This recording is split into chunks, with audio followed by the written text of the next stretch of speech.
Okay, cool. Here we go. I think we're live now, or in the next couple minutes. I know at some point I'm going to get a better background. Yeah, me too. Oh, you like my new office? Yeah, exactly. But I do have the rubber dummies that were destroyed on the heads. Oh, on the wall God. back there. Awesome. Yeah, we're live. That is awesome. Hey, thanks for tuning in, everybody. We're going to do episode 2 of the After Action Project. We're joined tonight with by Robert Butler of Kenaz Tactical Group and one of his students. We're going to take a couple minutes to share it out to the different groups out there on Facebook. So feel free to take the next minute or two before we get into the real show. Ask any questions that you have down in the comments section. Robert Butler, if you're not familiar with him, if you want to take a second and go over to his website, KTG Firearms. Is that correct, Robert? Correct.com. KTGfirearms.com. Go over there, check it out, and then any questions that you have for him or his student, feel free to post those down in the comments section. And then I guess let's take the next 2 minutes to share it out to different people, and then we'll get started with this thing. On that now.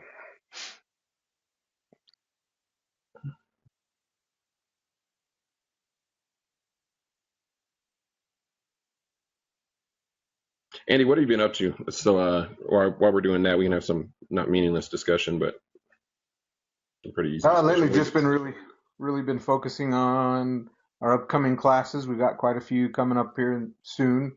One in Albuquerque, one in Chama, and one in Cuba. So Nice. I've been kind of preparing for that. Went out to Cuba this last weekend. Passed out about 60 flyers, which was a lot I of was fun. passed out. Yeah, that was another night. That Yeah. one doesn't count. So I've got my stuff shared out to all my pages, so for most of my pages. Robert, did you put it on KTG? You want me to? I just do it on my own timeline. Okay. All right, Are you excellent. sharing out too? I shared it out to a couple, man. I'm awful about doing that. I shared it out to gun owners and one other one. I'm going to share it to one other group, and then let's get started with this thing. Hey, whatever questions you guys have, let's get those going down there in the comments section. We're going to be reviewing Robert Butler's Defensive Pistol 1 course with his student. So if you're interested in taking a defensive pistol course, get those questions out there. Maybe what you should look for in an instructor, stuff like that. So I would also say that, Robert is based at, well, we can get into this later, but just for those of you that are jumping on right now and before we get started with the podcast, Robert is based in Colorado Springs, Colorado. And for the New Mexico people, that's only about a 5-hour drive. So go to his website, look at his syllabus. I think, and we were talking, Robert was a viewer on one of our shows a couple months ago, and he was talking about coming down here to do a class. So if that's something that you guys are in there, Sean asks, how much do I need to vape to train with Kenaz? It is the vape that's causing that negative feedback. About that much. Awesome. Sean, any feedback that you have for the show, let's let him know, man. All right, cool. You guys about ready to get started with this thing? Yep. Do it. Yep, let's do it.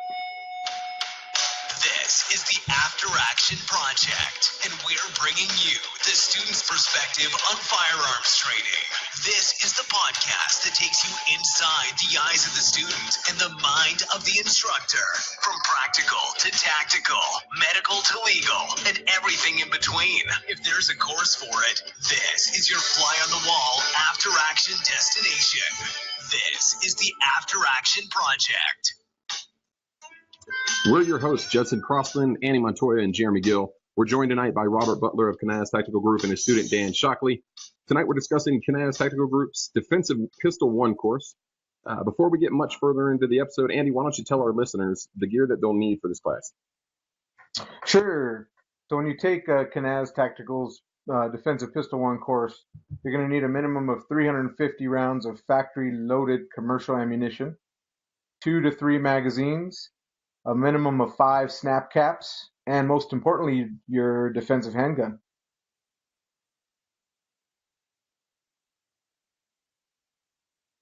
Hey, Robert, how much time should students expect to spend in class, and why do you require factory ammunition in class as opposed to allowing reloaded ammo? Okay. The course is 8 hours long. It'll typically go from about 9:30 until about 4:30, 5 o'clock, and we have an after-action review period after that. So pretty much 8 hours. It's a full day. As far as factory ammunition over reloaded ammunition, it's pretty much to reduce our risk and reduce the risk of students safety-wise.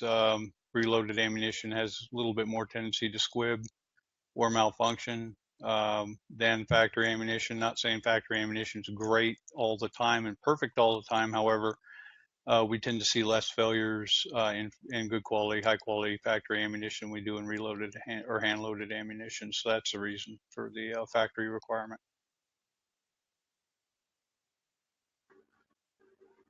Judson, I think you're on mute. Yeah, Robert, that makes a lot of sense. I've had a lot of classes that I've taken that have required a certain type of ammunition. So kudos to you for that. But my question is for Dan. Dan, good to see you again. We met on the range when it was just you and I in a class with About Robert. a year ago. Yeah, about a year ago. And what is your formal firearms experience, and what other type of training have you taken? So I've taken a lot of training. So I'm not your average student who would show up to a Kenaz tactical class. I started training in 2008. I took about half a dozen classes from Insights Training Center up in Washington State. I took some training through military units, particularly shoot house classes, urban assault course, like a small city kind of thing. And then as the military moved me around, I took some classes in Texas, took some classes in Mississippi. And I did some competition shooting down there as well. But then I spent 2.5 years overseas in countries that aren't free, don't have the Second Amendment. So I was without really my God-given right of personal protection.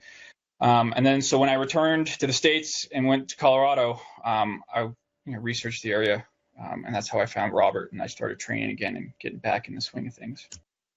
Cool. So with your experience in firearms training and your military background, why did you end up choosing Robert's Defensive Pistol 1 course, and were your expectations met when you took that course?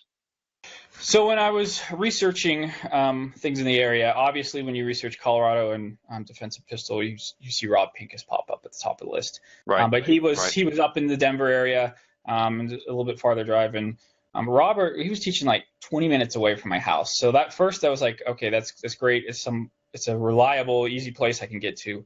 But that being said, there really wasn't much information out there. And quite frankly, we all seen the terrible firearms instructors. And so when you're trying to research, you want to make sure that you're spending your hard-earned money on, legitimate training instead of some of the nonsense we get out there. And I didn't really see much out there. This was over a year ago when I was researching. And then another thing that kind of dissuaded me was most of his classes were 1-day classes, and traditionally the classes I would take would be 2 to 7-day classes. Wow. So when I think of a 1-day class, I think of your $99 concealed carry course, kind of nonsense training. But I said, you know what, it's really close, and the prices were pretty cheap too. So I was going to sign up, and then I found out the VIP program, which we can talk about a little bit later. And I showed up, and quite frankly, I was pleasantly surprised. I was kind of it was going to just be, okay, I'll show up, find out this works. If not, oh well, it's a lesson learned. But I turned up, and it was good, solid training. Nothing super fancy, Instagram flashy, but nothing, absolutely ridiculous. People are going to get shot in the class. It's a great mid-level course where the fundamentals are pristine. The curriculum is solid, and they're not spewing nonsense. They're not spewing like dogma of this is how we always do it. And it was really a great environment for myself and other students to learn. So for somebody who's looking to take an intermediate level course, what are some things that you think they should do to vet their instructors and make sure that they're taking a reputable class and not one of these ones that, they might have 4,000 or 5,000 Instagram followers, but the firearms training isn't worth its weight? Yeah, if you're picking your instructors based on how many Instagram followers they have, you're doing it wrong, quite frankly. The best instructors in the world don't even have Instagram accounts. There's a lot of great people on Instagram. I'm not saying every one of them's, garbage, but there are some trainers who are doing it for the showmanship of it rather than, being the instructor and passing of the knowledge. They're doing it more to show off.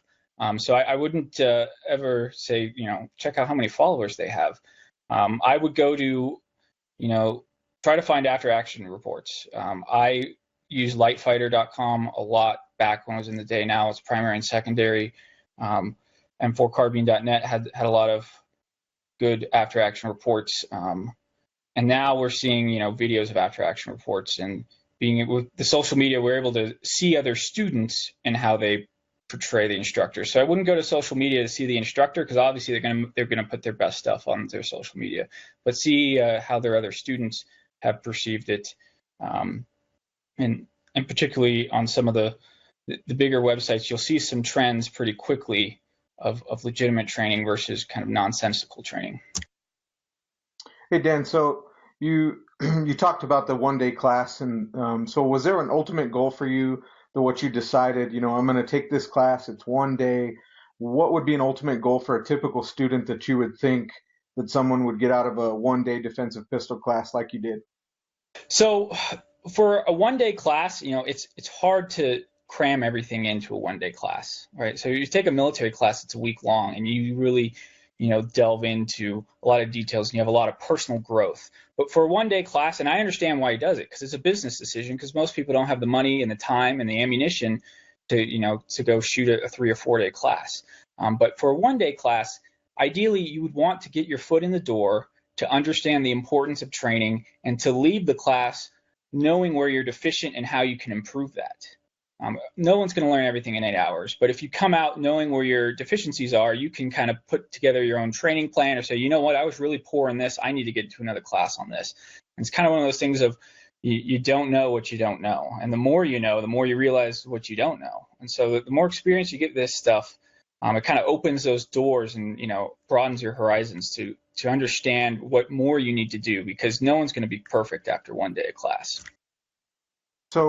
So with the 1-day class, you're saying you broaden your horizons, you're kind of learning your deficiencies. So for you with Robert's class, do you feel like you achieved the ultimate goal of what you were looking to get out of it?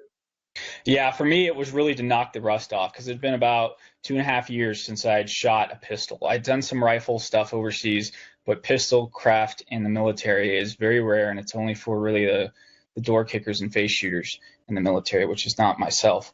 And so when I came back and I went to the range with my pistol, I realized, wow, my brain thinks I can do something, because I was used to doing stuff really fast and really efficient, but this stuff doesn't stick around. You got to keep with it. So I had a lot of issues starting off, and it was one of those things I need to get back in the motions and have someone watch me and monitor me and pick out all my little things to really help myself get back on track.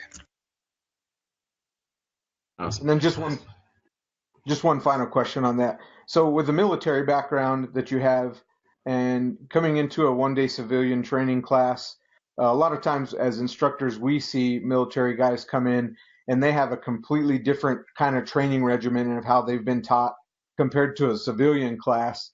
How difficult was that for you to kind of switch up your game in order to differentiate the two, I guess? For me, it wasn't that difficult, because I started my civilian training while I was in college before I was active duty. So I probably had 7 classes under my belt before I did any military training.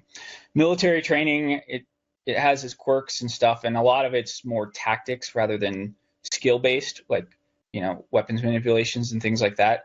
And the mindset of military people, they think that because they're in the military, they know everything they know about guns. But the smart people in the military know that the civilian world is far ahead in terms of firearms training. And now the Army's finally catching it up. Their latest TMs on marksmanship training and stuff is finally kind of catching up to the civilian market. Yes. Hey, Robert, so Dan brought up a good point where most defensive handgun clinics are 2 days. It's a 2-day class. what were you thinking, and how did you design the 1-day class to maximize those 8 hours for the students that were going to come in here? And do you feel like you had to shave anything off, or are you able to get it done in 8 hours? And is this more of a follow-up course? Well, I can tell you the 8 hours for a basic or an intermediate student from the civilian sector is almost overwhelming. Even our 4-hour intro class is almost overwhelming to a basic shooter. So kind of the trends we were seeing were, what is the student getting out of it? Am I communicating the skills that are necessary for them if this is their only firearms class they ever take to be successful, defending themselves in the outside world? So we tend to lose civilian novice type shooters at about 4 to 5 hours. Intermediate shooters, civilian world type shooters, we tend to lose around 8 hours. So one of the comments that we get in our after action reviews quite a bit is there's so much information packed into this. I don't know if I can remember it all. Do you have a handout that I can use? So we kind of tailored it down. We have structured actually 4 levels of classes now over time. Our intro class is a 4-hour class. We have a defensive pistol 1 class, which is the class that we're talking about today, a pistol 2 class, which is another 8-hour class. And then we do have finally our 2-day fighting pistol course, which takes the intermediate shooter and moves him more into an advanced role. So the main reason for it, and Dan hit on it perfectly, I think, a lot of people don't have the time. They have a day off a week or 2 days off a week, maybe, and they don't have the funds to really go out there and train. And we're looking at a 2-day course. We're looking at 1,000 rounds of ammunition minimum. So a lot of those things were taken into consideration. I think the main point, though, was we tend to overwhelm a lot of our students with a 2-day course, or a course that goes beyond 8 hours even sometimes. We have a course that includes night fire now. And at the end of the night fire, the guys sometimes are like, man, I can't believe I got another day of this to go. So that's kind of the reasoning behind it. Yeah, and the opposite way to do that is to really stretch things out over 2 days. So use a comparative course. I took Pistol 1 and 2 from John Lovell, the Warrior Poet Societies on YouTube. He's just starting doing his training off of Caloric Group. But his Pistol 1, we never drew and fired more than 1 shot on the first day, which for me as an advanced shooter, I understand the importance of really breaking down the fine details. But as your average shooter showing up, if you just draw a pistol and shoot once, they're going to lose interest. They're going to say that's not what I'm here for. They want to be able to move between barricades and shoot multiple targets and shoot rapid fire. So if you go really slow, you'll learn better, but most people don't have the time to go really slow. And so Robert really wraps everything you need to win a gunfight. Although it's just an introduction, you still need to do a lot of work, but you pretty much cover most of the basic things a civilian needs to win a gunfight in 1 day, which really grabs the attention of people, and they really enjoy some of the further drills. You can't cram more, you can't keep going past that 1 day because people are just going to get, fire hosed and wash out. Or, if you really stretch it out, you're going to lose the interests of a lot of people. Yeah, that makes a lot of sense. I can tell you for me, when I'm in a class and there is a lot of, say, orientation and beginning instruction, you're just basically chomping at the bit to try to get out there to pull the trigger. So that makes a lot of sense in what you're saying. Robert, I want to just ask you a quick question. As far as your classes, we're basically talking about civilian defensive pistol 1 here. But in order to move on to your more experienced classes, do you require your students to have to go through defensive pistol 1, defensive pistol 2 in order to move on, or is that based like on a case by case basis? Very typically, we like to see the progression. We like to have our hands on at least defensive pistol 1 class or an intro level class. When Dan came through, for example, it was pretty easy to identify that he was capable to take the fighting pistol course, the 2-day course, for example, because we could, you can tell the student's ready for it. So that's a lot of what we look at. We like the students, however, to start out at either the intro handgun or the defensive pistol 1 level before progressing to anything above that. A lot of people have a tendency to overestimate their level of ability sometimes, and that's why we have prerequisite courses. We have far in the past had an issue with people coming into an advanced fighting pistol course, for example, coming in saying, well, I was in the military for 5 years or whatever the case may be. I'm ready for this course. And we were a young company 5 years ago and would take those students. And what would end up happening is the student would fail the course and would fail themselves, slow the course down. So we want to at least get them in the door, or if they can show me evidence of ability from a reputable trainer, we would consider that as well.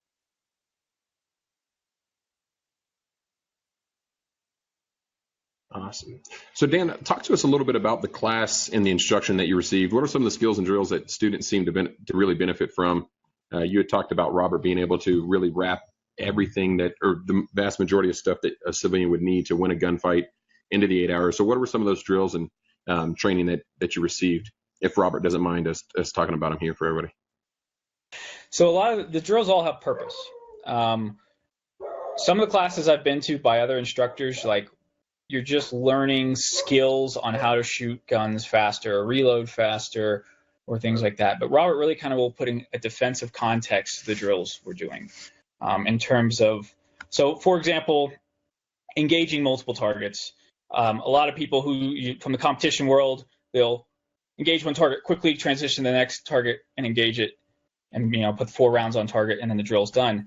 From a defensive context, there's not bad guys lining up in front of you. If you are engaging multiple adversaries, it's probably people are coming from different directions in a 360 environment, and we can't always simulate that on a standard range. There are some ranges you can do that, but most firing ranges you really just fire in one direction.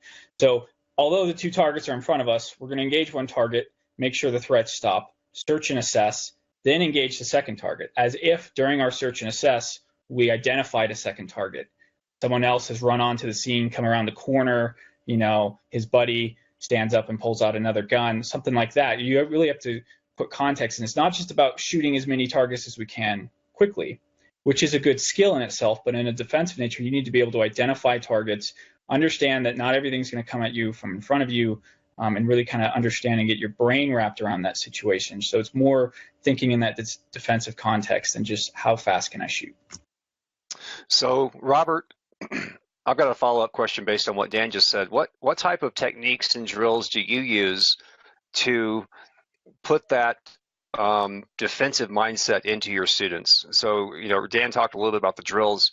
What type of techniques do you use to, kind of instill that defensive mindset with your students? Well, first and foremost, we talk a lot about the defensive mindset or the warrior mindset, the psychological, physiological, and even neurological effects of a threat encounter and what happens to your body. So we start getting the student to think about, okay, what's my body going to do? All right. In Defensive Pistol 1, the stress that we use is very limited because the student tends to put a lot of stress on themselves to perform. So we don't use a lot of, quote, stress drills, for example, because the students are doing it to themselves. But as far as the, quote, drills that we use, one of the things that we like to do is, and one of the reasons that our round count's so high for an intermediate type class is, in most classes and most ranges that you go to and most classes that you might attend, you hear controlled pair a lot. So what ends up happening is a student will fire 2 rounds, draw the gun back in, do his little scan and assess range theatrics thing, and it's game over for that set. Let's do it again. 2 rounds, draw the gun back in, do our scan and assess. Well, what that does is it develops really bad habits. So one of the things that we do to combat that is we start in with speed versus accuracy drills, and then we move to 2 to 5 round engagement. So on the command of threat, the student's going to shoot until the threat stops, 2 to 5 rounds. 2 to 6 rounds, however many rounds you need to stop that threat. And then we've developed a kind of a staged scan and assess, where you start from the threat. Is the threat down? Yes, no. Okay. Next decision cycle is drawing the gun back in, checking the chamber. Is my gun still up? Yes, no. Am I good? Did I take a hit? Yes, no. And then let's look at the environment. Let's scan and do it with a purpose as opposed to the range theatrics. So that's one of the things we do. It's a little bit different than a lot of schools. Some of the other things we do is what we call blind loading, where students will take other students' magazines, load dummy rounds into the magazines, fire, have an unexpected malfunction, have to take action and respond to that. That's all in Defensive Pistol 1 as well. Lots of things. I mean, there's so much that we run through. It's kind of hard to describe it in 30 minutes here, but that's a couple examples of what we do that may be different than other schools. Yeah, that definitely answered my question. So, Jeremy, I think you had a follow-up. Yeah, what does the first hour of that class or the range session look like? Either Dan or Robert, whoever wants to tackle that. What is it for a new student hasn't trained with Kenaz Tactical before? They get out there. What's that first hour looking like for those folks? So the first hour, it's slow, but that's good. All right. Obviously, after introductions, we go over the safety brief. And if people are breezing through a safety brief on a firearms course, you should probably leave, because if safety isn't their number one priority, then it's probably not worth your life to train with them. And then rolling in, part of the safety is the medical brief, right? What will we do in the worst case scenario where a student or the instructor gets shot? If your instructor doesn't do a medical brief before your class, you should leave, because if you get shot, the person giving medical attention is probably going to be that instructor giving it to you. Unless you're lucky to have an EMT or an ER nurse or someone in the class, the instructor is probably going to be the one administering medical care. So if they don't know what they're talking about in terms of a safety brief, I wouldn't want to chance it in terms of, if it just happens, and kind of just let them wing it. Then it's a lot of talking about, the fundamentals of stance and grip, and how the reasoning that of our techniques are chosen over some of the others.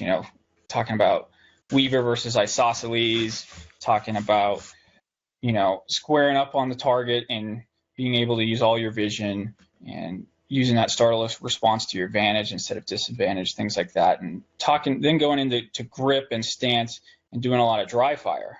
So we're probably 2 hours into the course before we actually shoot a bullet. And that might seem like, wait, I came here to shoot. But really, you're going there to learn. And you got to crawl before you walk and walk before you run.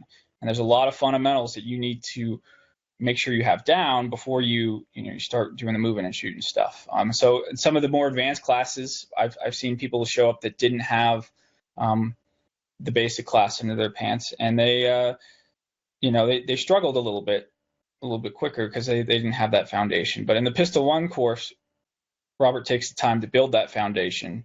So before you even fire off the first round, you should have 10 things that you're thinking about this is all the things I need to focus on. And that really helps, start them off on the right foot, instead of everyone get out on the range, we're all going to shoot some stuff, and then I'll make corrections. Yeah, I just to go along with that, he's absolutely right. We are 2 hours into class before you fire your first round. And there's a reason for that. I don't want to just show you how to shoot. I want you to understand why you're doing what you're doing. And we spend a lot of time at the beginning of the class talking about why your body responds the way it does, why we grip the gun the way we do, why is unsighted fire important, etc. I mean, there's a lot of things that we talk about. Natural body responses to a threat. We talk a lot about physiology, psychology, and even neurology. Going back to the original or one of the questions before about the warrior mindset, we talk a lot about that. And then we talk about the mechanics and go into the mechanics of shooting. What's the first thing a person should know going into a intro or intermediate type class and have mastered? Anybody have an answer to that? What's one of the most important things that you can learn as a beginning shooter if I would you're say carrying safety. your firearm? Well, Safety safety or holster work. holster work, right? Yeah. How do you get the gun out of the holster effectively and efficiently, depending on where you're carrying from? We go into presentations from holster. We do loading and reloading drills. We do malfunction drills and exercises. And then about 11:30, we fire our first round. So Glad. it does. Sorry. Go ahead. No, I was just going to say, I thought we were going to have a couple different answers, and I'm really glad that we didn't hear sight alignment, because I think there's a lot of, in a defensive shoot. I guess talk to us a little bit about that. Why isn't the sight alignment the most important fundamental in your opinion? I don't think I've ever used my sights inside of defensive ranges. The majority of your defensive shoots are going to happen between 3 and 7 yards or so. So we train for that 3 to 7 yards. Now we do train fundamentals. We do train sight alignment, sight picture. But as far as the most important fundamental, it's more, are you able to get the gun out, present it effectively, focus on the threat, because that's where your focus is going to be. You're not even going to look at your sights. You're not going to see your sights. You're going to be focusing on the bad guys intending to do bad things to you. So get the gun out, press it out there, point your thumb, press your trigger. That's the most important fundamental. Again, we do concentrate on our first shots. We want to make sure you have the fundamentals down. We do talk about sighted fire, and we do have the students demonstrate their abilities to perform sighted fire. And then as the day progresses, we move more and more to unsighted fire. Robert, adding to the whole sight alignment thing, and I can totally 100% agree with that. But let me ask you, so one thing I see very often in our classes, and it's kind of I wouldn't call it a pet peeve, but it's something that I probably focus on the most, is a good grip. What do you think about grip as far as drawing from the holster, drawing safely, making sure you get a good solid grip, your hand position is good? Because I think, in my opinion, naturally, if you got a good solid grip, 3 to 5 to 7 yards, you're going to stay on target pretty easily without, like you said, with any sights at all. What do you think about that? Well, I totally agree with you. A good grip allows you to do a couple things. One, it allows me to shoot faster and allows me to shoot flatter and control recoil. There's a reason that we have a very exaggerated, support hand grip, thumbs forward grip, because we've got to the gun's now got to compete with biomuscular structure to push or recoil and flip. And Dan, I think, is demonstrating that down there in his screen. If we've got that nice, good, solid grip, thumb forward grip, the gun's got to press up against the bottom of my hand to flip. We can shoot faster. We don't have the luxury of time in defensive shooting, so we've got to shoot as fast as we can while maintaining that defensive accuracy. So grip's extremely important. The way you stance balance is important. Aiming, unless you need to use your sights, honestly, as long as your presentation is consistent and you're not overdriving the gun, your grip's gonna do the job for you. We do see a problem a lot of times with people trying to rush that presentation, especially beginning students, and do what we call overdriving the gun, where they actually drive the gun and then roll their hand out to the left. They'll shoot to the left. They'll rush that. They won't have that proper grip built back up in their chest and then drive the gun out. Or a lot of errors in presentation will contribute to defensive accuracy and contribute negatively to defensive accuracy. So we concentrate that, we front load that in the class, making sure the presentations are proper. And then during the day, we're constantly correcting presentation errors. We don't see as much grip errors, after the students fire the first few rounds, because they're shocked by how good they can shoot with this nice solid thumb forward grip. We see more of the rushing and trying to keep them calm and slowing down initially, and not overdriving the gun. Yeah, well, one thing I want to say to those of you who haven't taken a lot of training classes, we're not saying don't use your sights. We're saying have all the fundamentals in place, that in some situations, some fundamentals can pick up the slack of other fundamentals. So if we're at 50 yards, my stance probably isn't going to matter. It's all going to be that side alignment and that trigger press. But at 3 to 7 yards, my stance and grip will pick up the slack of side alignment. So it's all dependent on the situations. But if you're well-rounded in all your fundamentals, you can kind of pick and choose for the situation. Good points. So Dan, talk to us a little bit about, so it starts off a little bit slow, covering the fundamentals, making sure everybody's on the same page, and they're going to be able to progress through the defensive pistol class. Once it starts picking up, what does that look like second half of the class for the intermediate student? So once you got the basics down of shooting multiple rounds into a target from a holster at varying ranges, then that's when they really start mixing things up. So we get into multiple targets. We'll get into target recognition, where they'll make you think about, you're not just shooting the same target every single time. You'll mix it up and put some brain power into the mix of what exactly am I going to shoot at, and how am I going to shoot at it, and I need to justify how I shoot at it. And then once that kind of finishes up, we'll roll into the more exciting things that the students like, which is shooting around barricades, moving in between barricades. And then it all culminates at the end of the day with kind of a capstone, where every single skill that you've learned throughout the day, you get to kind of put it all together. And really, this is where everyone falls apart, because one, it's the end of the day. You're out in the sun, it's hot, it's been 8 hours, you've already learned so much, and now you're going to forget some of the little basic things that you learned at the beginning of class, because you're realizing that this is a lot of stuff. Shooting is not easy. You need a lot of brain processing power to fix it in. So that's kind of an eye-opener, kind of reminder of, yes, you learned a lot, but there's still more for the student to learn and progress over time.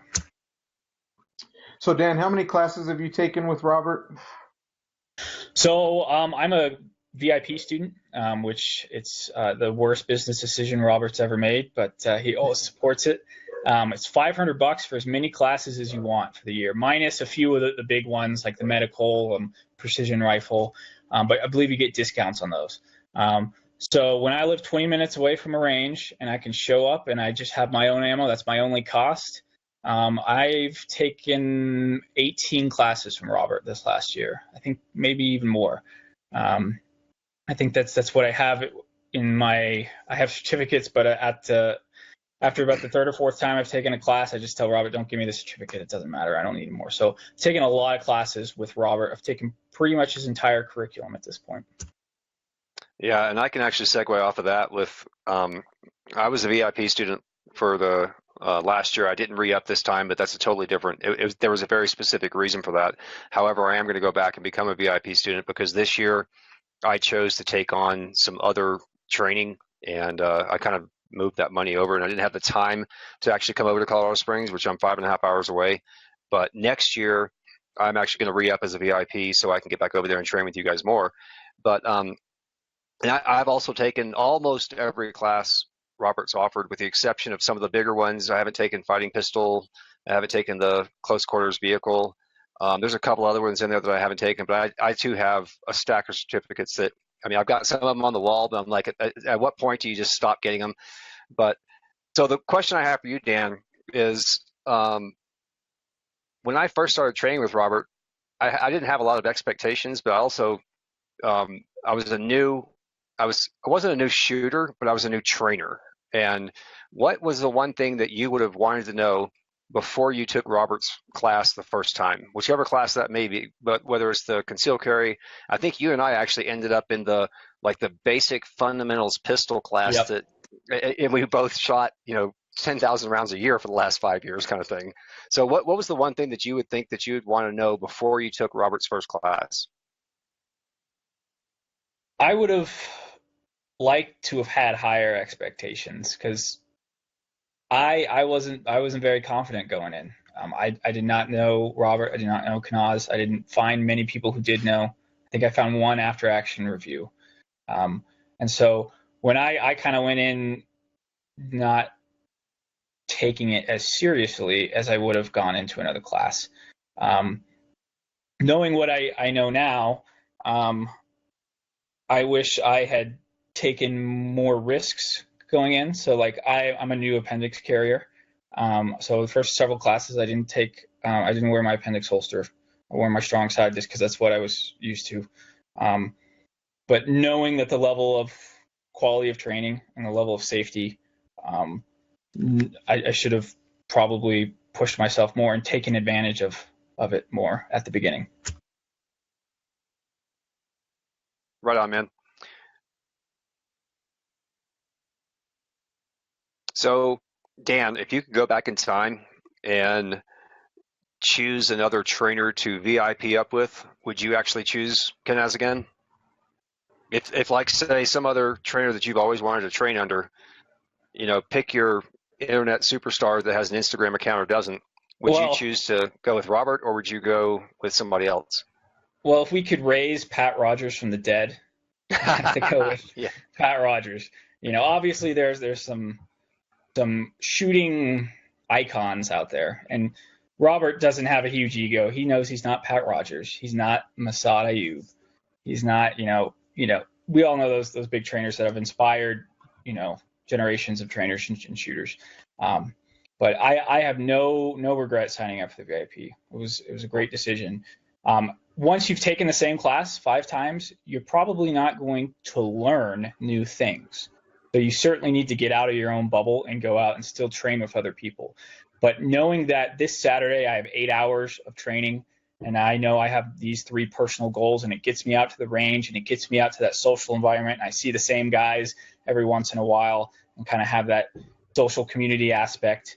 Because quite frankly, as an average family man, I go to work 9 hours a day, come home, take care of the family, make sure the wife and the kid are good to go. And I don't really have time to hang out, with the guys like I did back in the day. And so to have that social, aspect of getting like-minded people together, even if I'm not learning as much as I was when I was first taking the class, it's still great for personal development and socialization.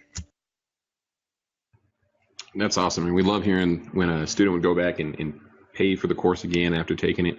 I think that's a huge testament to the instructor. Definitely sounds like Kenaz Tactical Group is doing a great job up there. So Robert is the owner and lead instructor of Kenaz Tactical Group. How long have you been training, Robert? And why do you train others in defensive pistol? Why is that something that you've picked up? Why do you feel like that's part of your calling?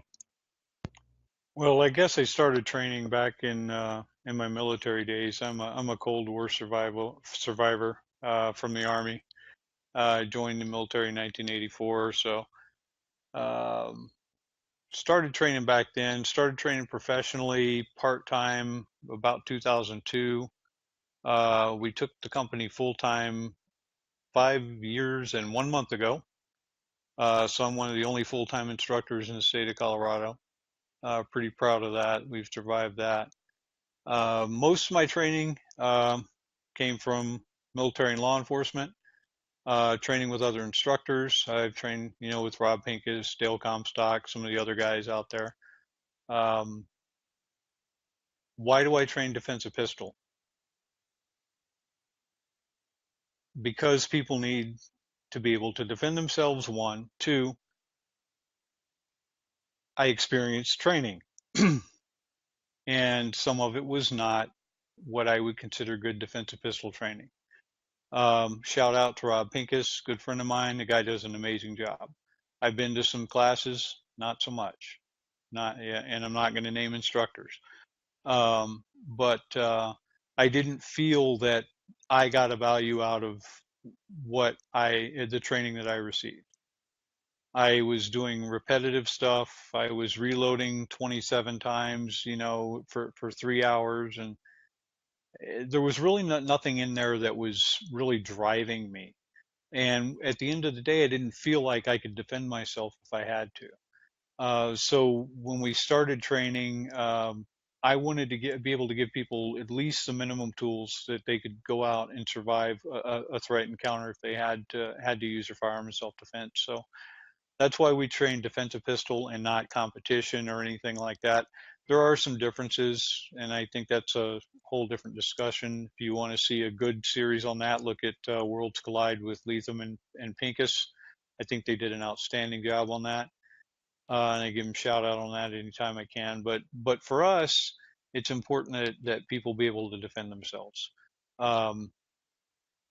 My stepdaughter her best friend was a victim of violence, ended up being kidnapped and killed. Her body hasn't been found yet. Things like that. I mean, things like that really drive me. When we talk about mindset, I sometimes use that story when people doubt that it could happen to them, or somebody close to them. Her name's Leah Porter. You might have heard about her. If not, you can Google her. She disappeared up in Denver area. Body's never been found. But that's why I do what I do, to help people defend themselves. Yeah, well, first condolences to Leah Porter. Porter. So first, my condolences to your family, and although she was a friend, she's still family. And that often drives us as instructors. That's one of the main reasons why I became an instructor myself, because of a personal experience I had back in 2001. But I'm going to switch it up a little bit, and I'm kind of going to lead the question. But if you agree or not, kind of give me your own take. So I listened to a popular podcast from the Firearms Radio Network actually this morning, and one of the questions they asked one of these famous instructors like yourself is, what's the biggest misconceptions gun owners have about the need for firearms training? And the guy kind of had a joke about it, and he was like, we kind of went around a round table, and we all kind of agreed that, when you have a student that comes in and the first thing they kind of tell you is, I've been shooting for 20 to 30 years. And, his first response to that is, that tells me you probably have 20 to 30 years of bad habits. So, what do you think your personal biggest misconception of a gun owner that that would have the need for firearms training? Dan said it earlier. Know what you don't know. One. Two is we get a lot of students, and the challenging students are the ones that already know how to shoot. They either don't train or they do come in training, and they're shocked at what they don't know. I don't berate somebody for saying I've been shooting for 20 years. I don't make any comments or anything like that. I let them, demonstrate it to themselves what they don't know. Because it becomes pretty evident to them within even that first 2 hours when we don't even shoot a shot or don't even fire a shot, how much they don't know about shooting.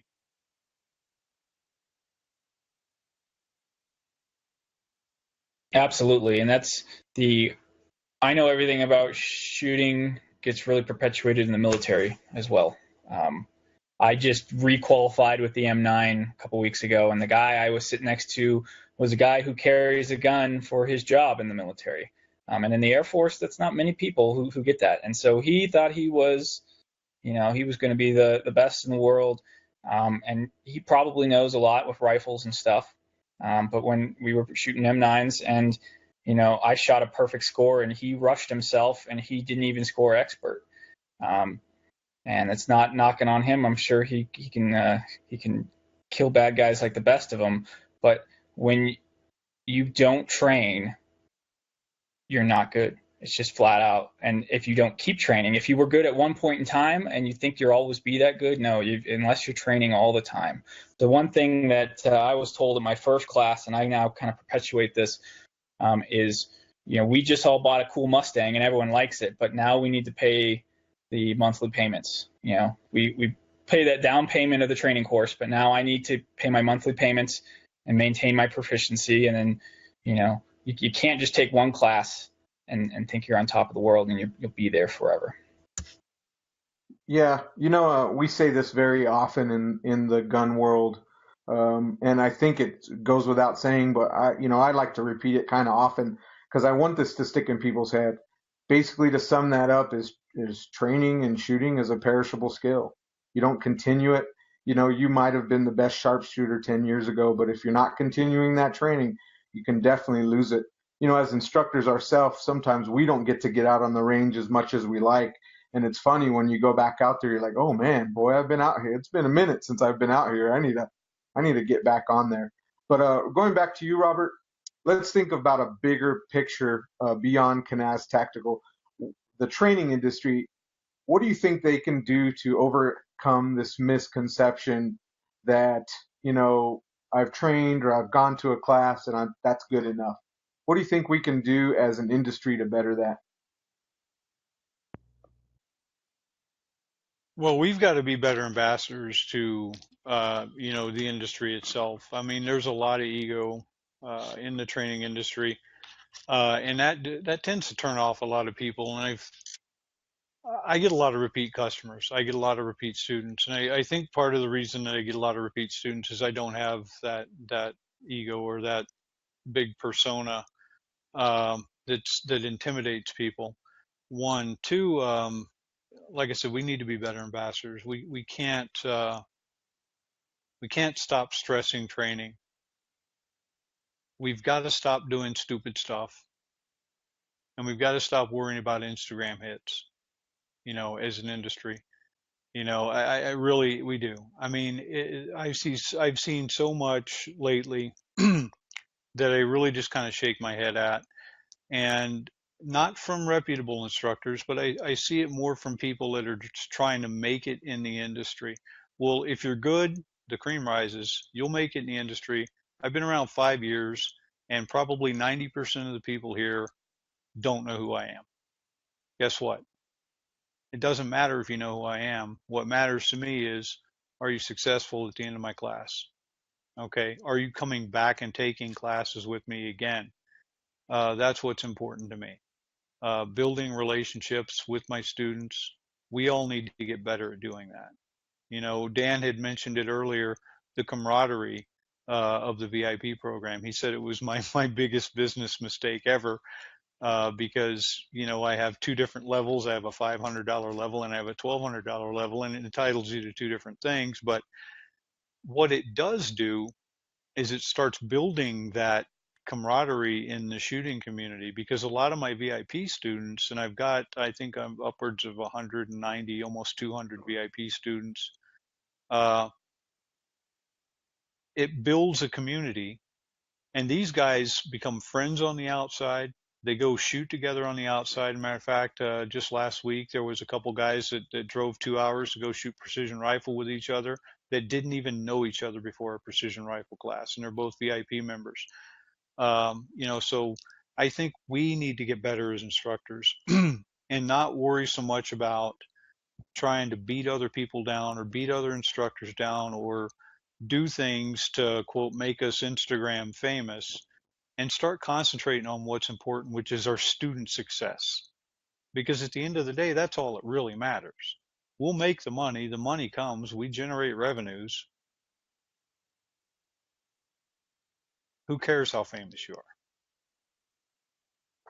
Yeah, I have to agree with you, Robert. And a couple of things, before I ask you another question, I have to publicly thank you. You've been mentoring me for the last several years. I mean, going from an instructor to training counselor and trying to get other instructors in the field and teaching people the right way.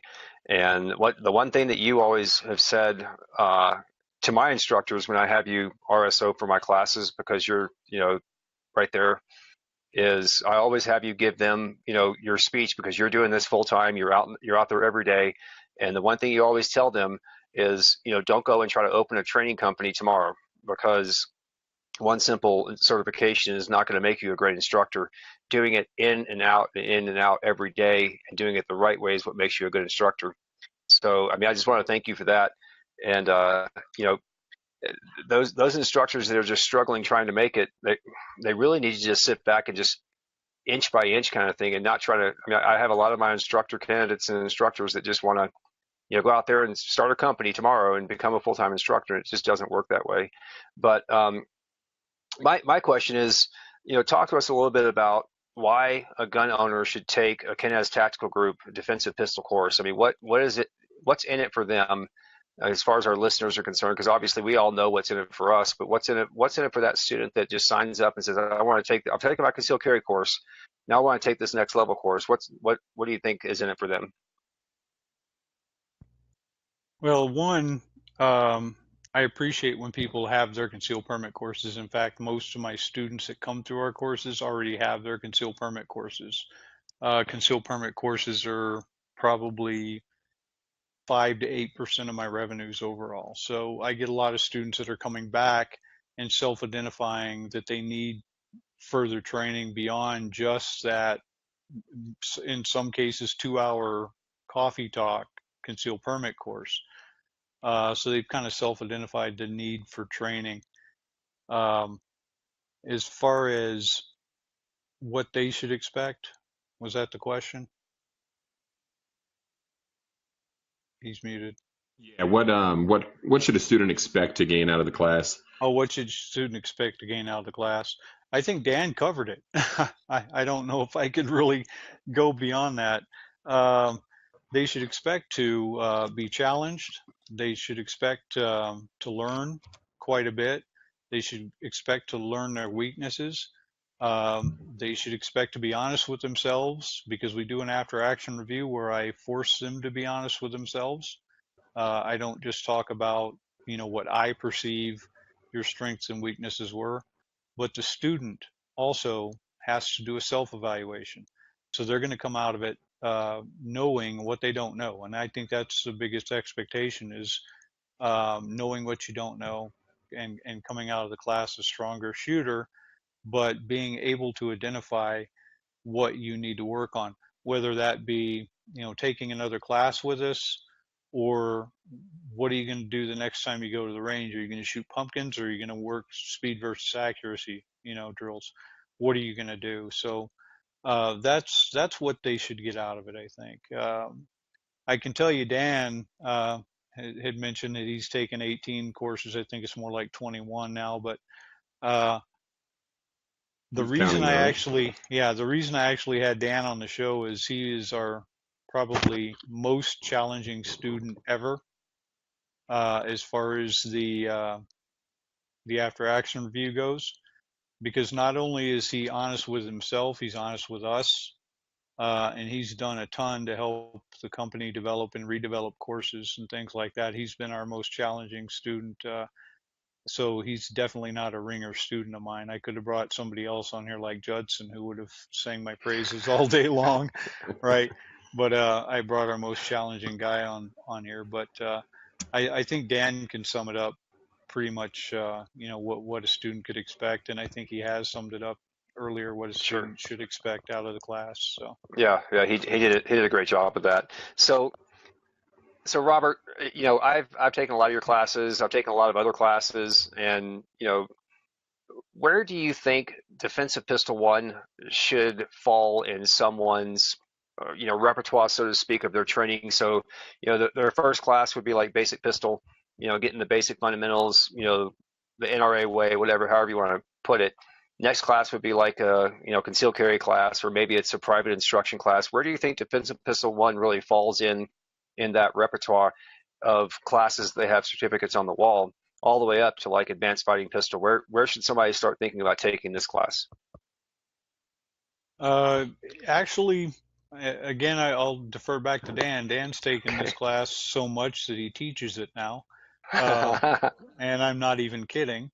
But where we tend to want to have the perfect student for us in Defensive Pistol 1 has taken like maybe an NRA basic pistol class, a concealed carry class, some sort of course where they've had some exposure to the firearm, but not in the real defensive use of the firearm.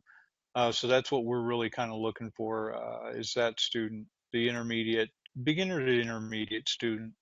I don't want a pure beginner in Defensive Pistol 1 who's never touched a gun, because they will not succeed in the class. But even if you're a student like Dan, you're going to get something out of the class. Dan has gotten something out of every single class, good and bad. And so have all of our students, even the more advanced shooters. So what we're typically looking for is somebody that's just above the basic. They may have their NRA basic pistol, intro to defensive handgun. This is where their next step would be. Okay. So I want to circle back on the instruction thing and what the training industry can do to overcome that misconception. And I think you hit the nail right on the head. I don't want to go back too far off, but I was watching a video from Clint Smith and Thunder Ranch. He was being interviewed, and the very last question they asked him was, "What's the one thing that you can tell a future instructor?" And the person that did it, he was like, "I'll give you a few minutes to think about it." And immediately, Clint Smith says, "It's not about you." And I think you hit that nail right on the head. As instructors, it's not about us. It's not about how many you've trained. We often see instructors say, "I've trained over 2,000 people in the past year." It's not about that. It's about how well you've trained somebody. If they can walk up to you at the end of the day and say, "Thank you, you know what, I learned something," that's what I feel it is. So you hit the nail right on the head about being a good instructor and how to get rid of that misconception. But moving on, so at the beginning, we talked about the curriculum and class requirements, what you got to bring. One was 350 rounds of ammunition. So is that typically what you shoot, around 350, or is that kind of like an extended, hey, we want to make sure you have enough ammo for the class? Being that it's a one-day class, are you going through that 350 rounds? You're going through 350 rounds. Every shot counts. We evaluate every shot between each exercise, and Dan can attest to this. We evaluate the targets. We look at the targets. We evaluate the shot groups.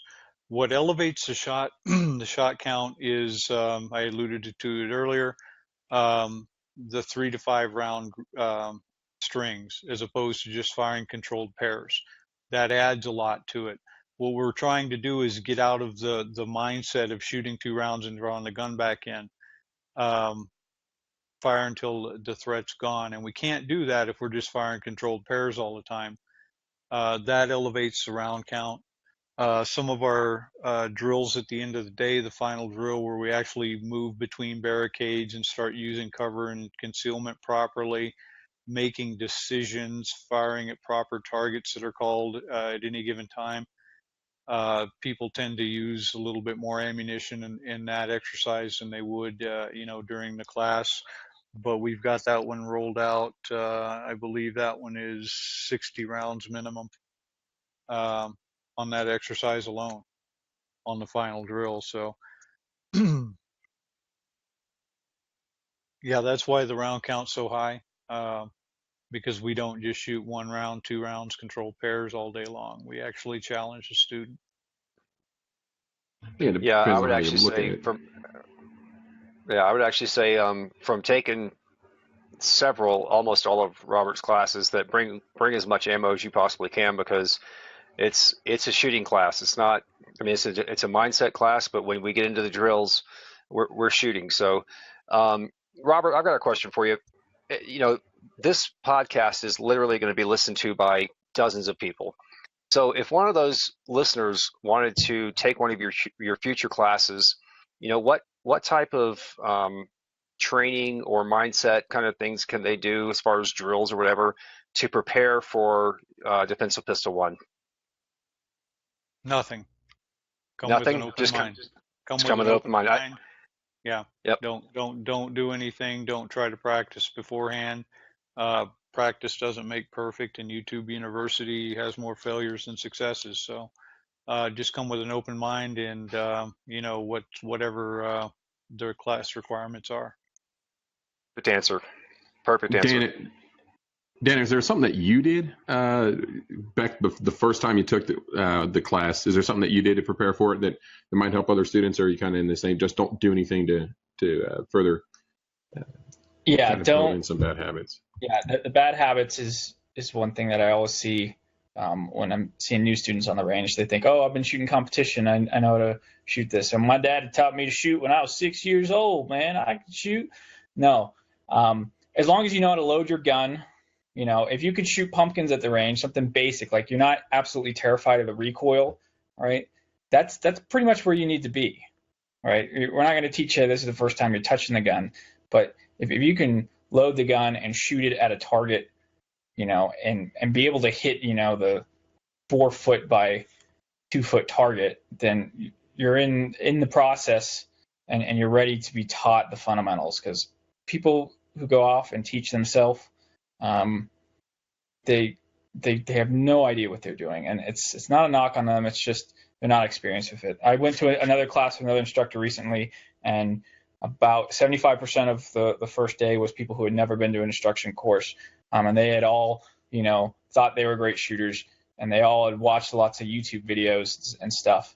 And every single one of them was like, I had no idea drawing a pistol was so intricate and detailed.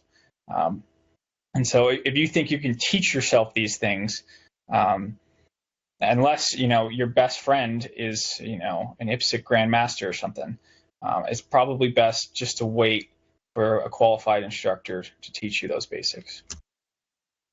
Yeah, I think Dan, you kind of answered my question a little bit, but Robert, let me ask you, who would you say your defensive pistol student is? Is it, majority wise? Is it new shooters, someone that shoots, a couple hundred rounds a month? Is it somebody like Dan who's very experienced? What do you typically see most commonly on your ranges? It's pretty much everybody, believe it or not.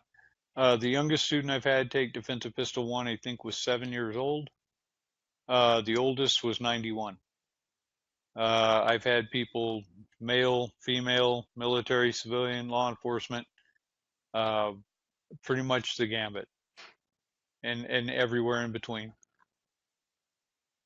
So I've been in so many of your classes that have all of those people in it. I wasn't in the 7-year-old class, but that's a pretty good age to get somebody in there.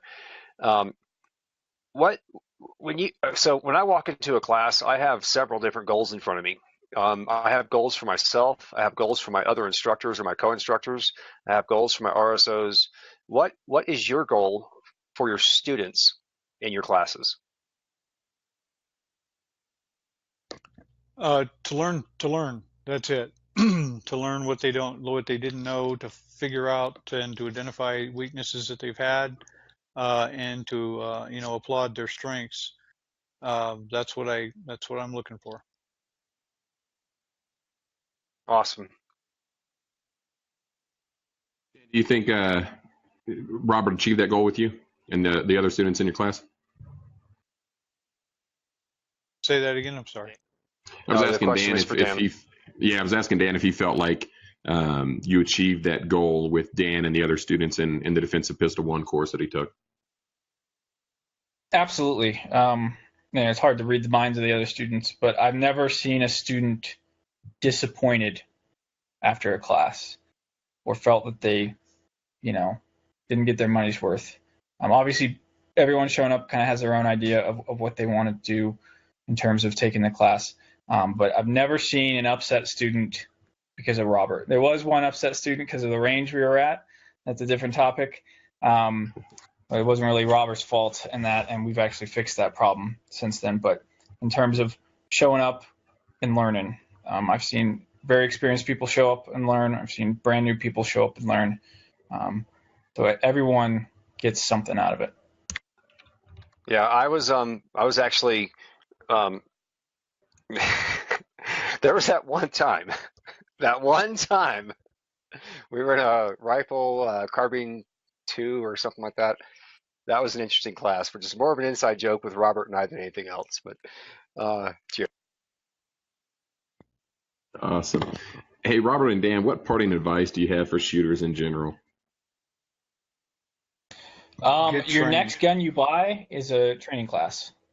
I have all these friends with these, they've got a safe full of all these AR-15s they built and stuff, and they've got 11 handguns, and just, I've got 4 Glocks, 2 AR-15s, and a lot of training under my belt. And I'm the best shooter of all my friends, and it's not me having an ego. It's just because I actually go out there and I put the work in. Everyone loves guns and gear and stuff, and that's what gets everyone in it. But being able to shoot well is much more rewarding in the long run. So don't worry about that next gun purchase. Worry about your next training class, whether it's with Kenaz or, there's dozens of great organizations across the country. Pretty much every state you'll be able to, within a day's drive, find a qualified instructor who can teach you a lot about what you don't know. Yeah, I'd have to agree with that. I asked a question on social media one time, kind of a rhetorical question. I already knew the answer, but how many guns do you own? How many guns have you bought in the last, 2 years? And how many training courses how many days of training have you taken in the last 2 years? And if answer 2 is greater or less than answer 1, you're wrong. So your next gun purchase, Dan stole my answer, needs to be training. And he always You mean you steals can't my Robert? take answers. you can't So, take Robert, all I'm those gonna, AR-15s to a gunfight? You can, but No, you you're probably not. won't be very successful. No, not at all. Judson, did you have a follow-up for that? No, I'm good. Okay, cool. Andy, Judson, any closing thoughts for our listeners? I just wanted to briefly say, thank you to both of you guys for coming on. I have not taken a class with Robert Butler, but through Judson and talking about Robert Butler, he brought it up in his instructor class a couple times. Some things that Robert has passed down to him. I'm kind of excited, and one of my goals is to take Kenaz class here in the future. So thank you guys for coming on. I really appreciate it, and I believe it or not, I learned a little bit today, so it was good stuff. That's awesome. Yeah, my closing thoughts and feelings are, I've as soon as I get back from our November trip out in Oregon, I'm gonna go and re-up my VIP and start traveling, because I go to Colorado Springs at least once, if not twice a month, to either visit friends or teach a class or something. I mean, I've got all sorts of stuff going on over there. So I personally am going to re-up my VIP after I attend that class in November. And, I think that Robert has I believe in Robert's training so much that I literally went to him and asked him to mentor me as an instructor. So, and Dan, I've only met you in person once, I believe. I'm not sure if you've been in any of the other classes with Robert, but again, going back to that whole camaraderie thing that Robert was talking about, and Dan kind of followed up with. Some of my best friends I met on the range at Kenaz Tactical Group. I mean, it's Eric Waldrop, Sean Heron. Sean kind of mentioned Robert to me, and that's how we met in the first place. But I've got some of my best friends online that I've met in those classes, and I thank you for that. So, Awesome. Yeah, we definitely appreciate you guys jumping on. Go to ktgfirearms.com. That's ktgfirearms.com for more information. And Robert, is your training schedule up for 2018 yet? Not for 2018. We've got it complete through October right now, and I'm working on fourth quarter now. So we should have it up through the end of the year by next week. We had some snafus with scheduling. Now I'm on the board of Pikes Peak Gun Club, so I've got some other work that I'm doing now as well. But part of that is trying to get the scheduling fixed at Pikes Peak Gun Club. So, and we'll get that done. So I've got a little more pull there.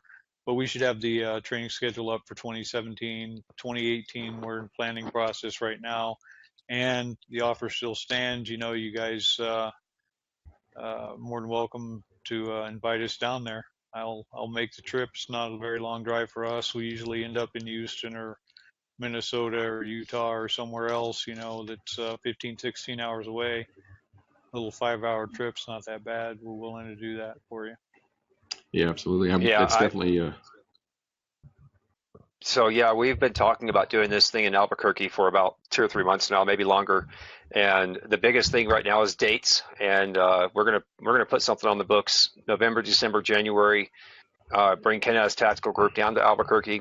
It's a 3.5-hour drive for me. I'll show up, pay my penance, and I need to get back on the range with Robert anyway. But yeah, Robert, I just have one final question for you, just for our listeners out there. All of the 3 people that are going to hear this. When is your next Defensive Pistol 1 course? You're gonna ask me this now? Hold on, let me Sorry. get to my schedule, and I'll tell you. Hang on a minute. Okay. As Robert's searching for that, calendar. Let me pull up my calendar real quick. As Robert's ahead. searching for Dan. that, let me say something real quick. If you don't live in the Colorado Springs area, but you're traveling through, and say like, oh, next month in March I'll be through. He doesn't have anything on the calendar, but shoot him an email saying, hey, I'm in this weekend. I'm interested in taking a class, because unfortunately, because of the way the range works, we can't really project that far out ahead. So like last class I was at, student asked, hey, are you doing any winter classes? And absolutely, Kenaz does lots of winter classes. It's just not on the calendar yet. So if you're coming through town at a certain point in time, shoot an email. Robert would probably be able to set something up that far out ahead for you and accommodate you.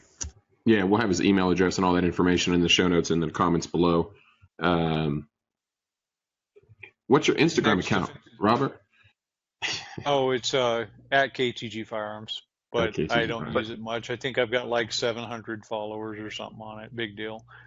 Yes, Our next Defensive Pistol 1 class is October 14th. Our next Fighting Pistol class is October 21st and 22nd. So we're setting up for the Fighting Pistol course the week before with on the 7th, Intro to Defensive Handgun, 14th, Defensive Pistol 1, and then Fighting Pistol the 21st and 22nd of October.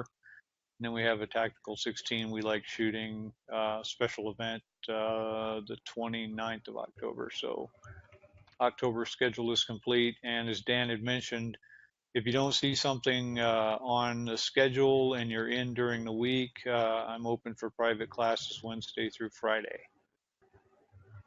Excellent. We definitely appreciate everybody jumping on. If you guys have any questions, shoot us an email or just leave them in the comments below. If you're a recent graduate of a firearms-related training course and would like to join us on our show, or if you'd like us to review a specific firearm-related training course or instructor, remember to join a local firearms advocacy organization. As always, stay safe, shoot straight, and remember to secure your firearms so that unauthorized persons cannot gain access to them.